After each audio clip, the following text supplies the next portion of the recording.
There are oral arguments going on right now in front of the U.S. Supreme Court. They are talking about Donald Trump's immunity case, and from what I can tell, it doesn't seem to be going good for Donald Trump. There's a lot of talk about where the line is between public and private acts, including by Donald Trump's attorneys.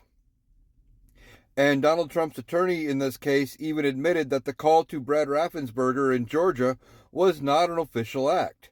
Now, that could come back to haunt Donald Trump in the case in Georgia, because this could be entered in as evidence, as a claim by his attorney, that it was not an official act when he tries to raise immunity down there.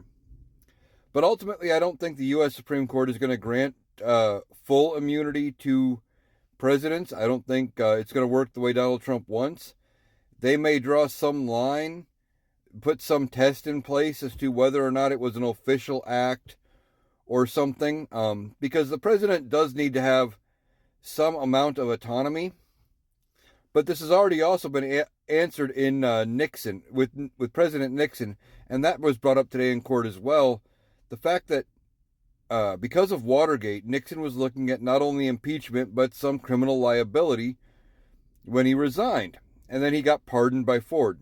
So we already know presidents aren't considered immune. This is just something Donald Trump is trying as a Hail Mary pass to get out of trouble.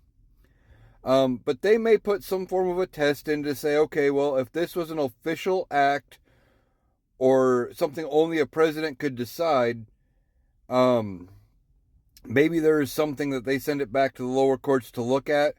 But ultimately, I don't think they give him full, immunity with no repercussions, no nothing.